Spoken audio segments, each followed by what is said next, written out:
Ferrari is so far the only team capable of beating Red Bull in a full F1 race, and the manner in which they did so in Australia gave hope to their tifosi and to the neutral fans that we might still see at least somewhat of an interesting and nail-biting season.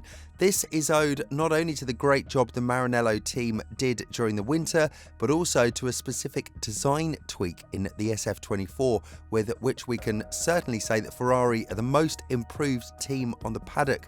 But not only that, it seems very likely that the Scuderia can not only compete against Red Bull this year, but even beat them. We were deprived of any potential racing in Melbourne because of Max Verstappen's early retirement due to the braking issues, because the two Ferraris coasted to an easy 1-2 victory, proving once again that they are indeed the second best team right now. But there's every indication that Sainz could have made a fight of it, even if the Red Bull have been fully reliable. The challenge posed by the graining of both medium and hard compounds on Albert Park's still smooth surface significantly complicated the tyre situation, and similar to the previous instance where graining presented a hurdle as we saw in last year's Las Vegas race, the Ferrari showcased impressive speed and consistency, something that they only improved upon after the terrible 2022 season. In the Las Vegas race, Charles Leclerc narrowly lost out to Max Verstappen, with a mistimed safety car being the decisive factor. Moreover, the current Ferrari surpasses its predecessor in performance, and despite coming back from an appendix surgery leading up to the weekend, Carlos Sainz showed how skillful of a driver he really is, narrowly missing pole position due to a momentary loss of control in turn 9-10. He entered the race with confidence and was not having any of the assumption that Red Bull would dominate due to superior tyre management. Sainz and the Ferrari very appropriately managed the graining challenge, while Red Bull struggled during Friday practices, and although the Austrian side showed improvement by the end of qualifying, there was no indication that they would handle graining better than Ferrari during the race. The confidence was extremely high in the Scuderia paddock as early as Friday morning, with Leclerc being filled with confidence that they could beat Red Bull, seeing how the car behaved in the free practices. While Verstappen's car was ailing from the race start, which made the RB20 feel as though the handbrake was left on, the Ferrari duo believed that they were already in contention for victory from FP1.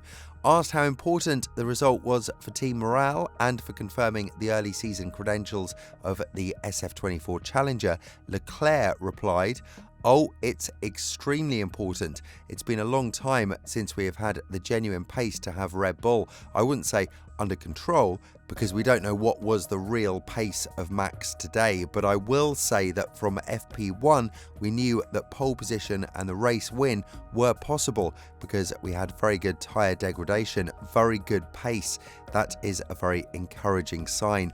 And it is indeed a very encouraging sign, because for a while now the Ferrari team was known to be terrible in the paddock, and the tacticians even costed the team a few victories when even Leclerc was visibly angry on the team radio. Ferrari has earned criticism in recent seasons for poor pit stop execution as well as the questionable strategy calls, but Leclerc added the team had maximised all areas of racecraft at the start of 2024, and that is something very good to hear if you're a Ferrari supporter. However, if you look at the first 3 races, 2 out of the first 3 races they had the upper hand in the race, so we still have a lot of work to do, but that's exactly what we need to do as a team. Whenever we have the opportunity to actually win a race, we need to take it, and this weekend we did it. Carlos did it today. On my side, second with the fastest lap, so there are not any more points that we have got.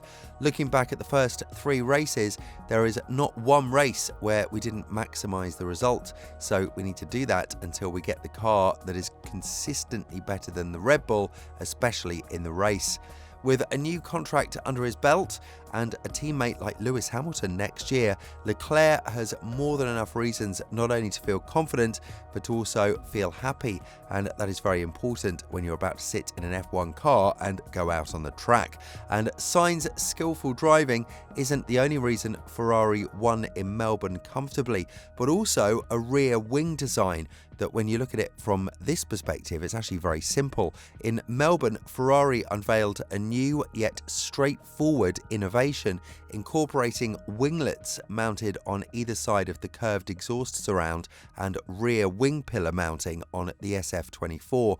It's intriguing that this specific location had not been utilised for winglets before, especially considering it falls within the permissible box region.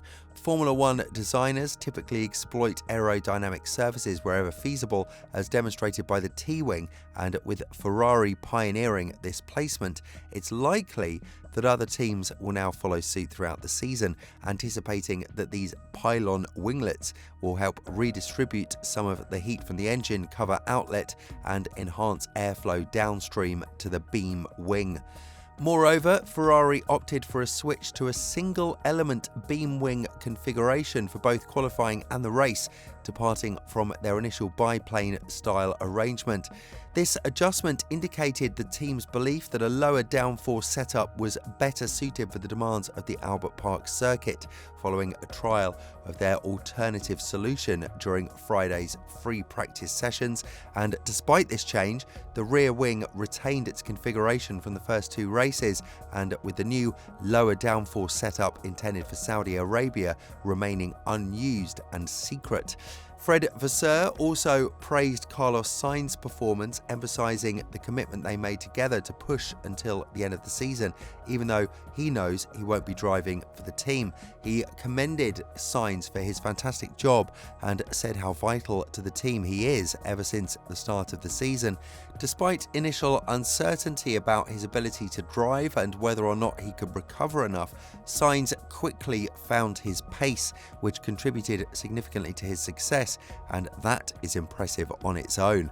Ferrari have every right to be on a high right now, because you have a 7-time world champion coming to you next year, which is a great improvement in the driver front alone. But now all of a sudden you're on the rise in the car department as well. The SF-24 is a good car, and Hamilton must be looking from the side and thinking how good of a choice he made, considering where Mercedes are at the opposite end of the spectrum. This was an awesome victory that came at the perfect time for Sainz. After losing his seat for 2025 and then being ruled out of Jeddah, misfortune had started to build, and the Spaniard needed a positive to cancel them out and put himself in the shop window for next season, which he even stated himself when he said that this would greatly help him, considering he has no job next year for now. But the sketchy thing about Sainz is that the Japanese Grand Prix will be an important one, not only for him but also for Ferrari, because we saw last year that after the Singapore Grand Prix, Sainz immediately had a below average race in Sazuka, and he must be looking to improve on that result. His last two victories were immediately followed by a bad race, and that's what the Spaniard must improve on going into the land of the rising sun.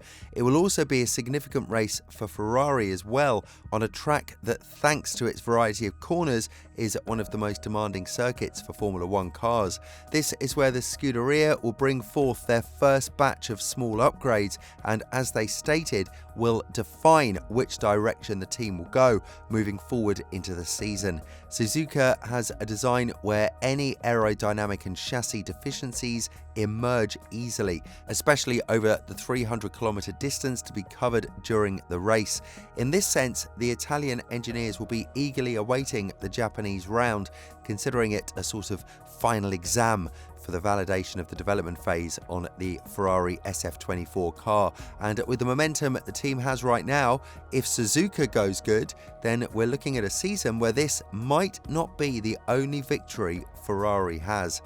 What do you think? Will Ferrari win more than one or two races this season against the monster that is Red Bull?